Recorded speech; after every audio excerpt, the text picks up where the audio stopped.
For the duration of this video, the Forma will be on the right, the Mars will be on the left. Let's look at the home screens. Home screen on the Likebook Mars is a lot more organized and it's very fun. You see you have some apps in the center, you have recently read, recently added, you even have some widgets up here giving you some daily quotes and some reading statistics.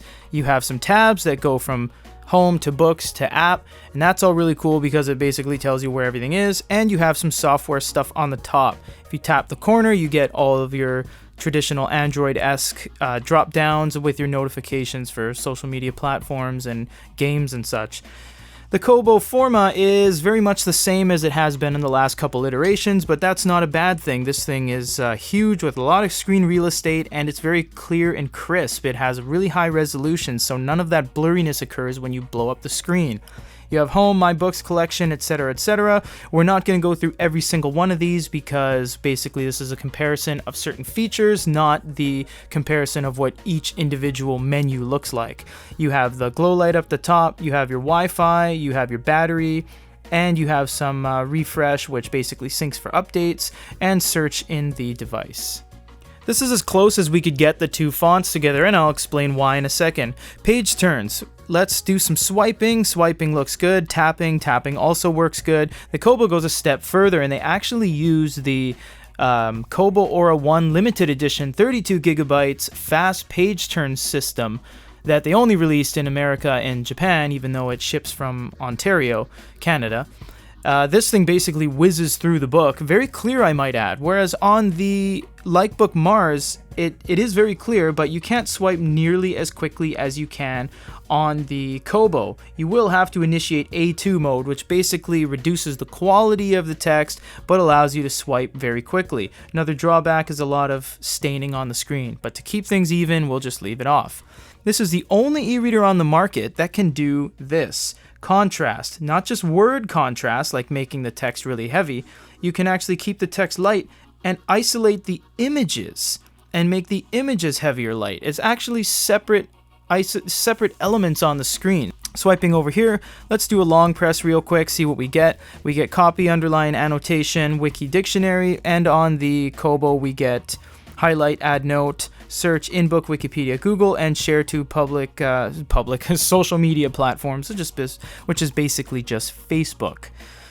Clicking on the center, let's go down to the text augmentation here, right there. So we get some slider bars with the Kobo. Everything changes really quick. Everything changes live, margins, and you get a whole bunch of fonts too. So many different fonts. You can even go to the advanced menu in which you can make the font size, the weight, and the font style all different and get a before and after look at it. We're not going to do that because it'll take a while. The font size on the Mars very much changes live as well, and this is why we couldn't match fonts, because it doesn't have any in it. It has system default Arial and then traditional and simplified Chinese, so it doesn't come with preloaded fonts. You're going to have to load them in yourself. You have Auto Pager Chrome, which is basically just an auto page turning engine. I don't know why they call it Chrome. And let's look at the reading settings. They're very much similar. The gray headers with the device layout down below. You can choose inverted or default with the Kobo, and you can choose some page refresh settings on the Mars. Moving over to the right, you get some technical stuff as well. I should also note the Kobo Forma comes with a gyroscope, so you can actually change the way you want to read this in pretty much any direction, and that is really cool because not only does it swap very quickly, it also gives you a little bit of a refresh if it feels you need it, like that. Unlike the Kindle Oasis, you can lock this, so you can go portrait or landscape lock, and the Kindle Oasis didn't do this good of a job. PDFs are delivered in very different ways. They both display them properly, but how they function is completely another story. So tapping in the center, we'll look at some stuff here first. First, you have navigation, pretty standard. You can move through the book. Text augmentation, we don't really have a whole bunch on the Likebook Mars. You do have, it's kind of a weird system actually. Original, deeper, deepest, shallower, shallowest, which is basically the contrast, and you can go so much as to delete them entirely almost, and deep contrast is just black them out, so needs a little bit of work, I think. You also have some grayscale and some brightness elements on the screen as well. Clicking back into this, we have watermarks, which I haven't really been able to put my hand on why it's called watermarks, because what it's doing is finding any contrast on the screen and automatically moving it to deep. You do have some cropping modes as well, like fit to width, fit to corners, no touch, and automatic crop. On the Kobo, we don't have a whole lot of options. We have a slider bar for zoom, which doesn't show you a mini map unless you're using 2 fingers. You have a table of contents that doesn't really work because this is a side-loaded piece of content, so it doesn't have the table of contents. Reading settings are much the same, so I guess let's look at some page turns. The Likebook is about a full second quicker than the Kobo. You can see right there. You can make the Likebook Mars even faster by going into A2 mode, in which case it just snaps.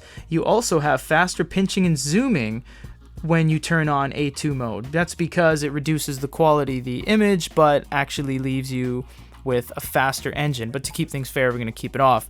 Pinching and zooming on the Kobo, you do get a minimap, but it's not accurate on side-loaded content. You can see the minimap says I'm in the middle of the page, but the middle of the page is way over here in the corner. But the corner is displaying the whole page now. So you do need to be, and then it jumped into like a 1/4 crop there. You do need to be a little bit patient on the Kobo Forma because this is side-loaded content. Things aren't going to work 100%. Stores are apples and oranges. The Kobo, it has a store with no apps, and the Likebook Mars runs app but doesn't have a store. But there is a Goody Reader app store on here, so basically you can go here for all your application needs, and we have 40,000 plus apps, and you just click download and it installs onto your Likebook Mars. The Kobo Store is very different because these are books. These are trending books, latest releases, and this is your store that you're going to go to download content. And it's very simple. You click on something and you can either view a preview of it right there, preview now, or buy it or put it on your wish list or whatever you want to do with that.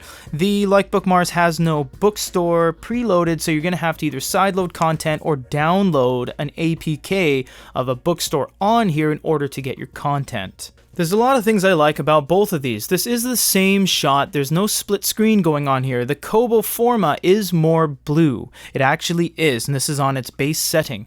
The Likebook Mars is more pure white with a little bit of stone in it, as you can see there. Now the Kobo is really cool because you can actually lower the glow light by just swiping on the side, and unfortunately the Boyue doesn't have such an option or even 2 fingers or anything like that. So the Kobo kind of wins it in that department. They also have the ability to change all of the brightness settings on the fly, whereas on the Boyue you can only change the backlight level on the fly. You actually have to go into another menu to get to the orange lighting. So you have to tap in the center, scroll the top down, then tap, and then you can turn on the night light, if you want to call it. There's no real trademark name for this, although on the Kobo they call it natural light. So we'll crank it up there, and you can see there is a harsh shut off and shut on break between turning the lights on, and right there you see it flash because it actually eliminates all the blue lights at the bottom and turns on the orange ones. Now that we're looking at this, the Kobo is very extreme orange and this is a little more subdued. This wasn't a comparison to see which device is better because you can't say that this is better than that or this is better than that. This is an octa-core processing Android open e-reader that can run Facebook, Instagram, even games to a lesser extent. Heck, you can almost do video if you turn A2 mode on. This is an e-reading device, and a damn good one at that. Because we have a lot of people that say, I just want to read, and we have a lot of people that say, I don't just want to read, I want to do Android and so much more. You can do more on this, it's obvious. but this is reading centric, and Kobo is one of the largest players in the game when it comes to reading, and they've knocked it out of the park once again. For GoodyReader.com, and a comparison between the Likebook Mars by Boyue and the Forma by Kobo Rakuten, this is Peter.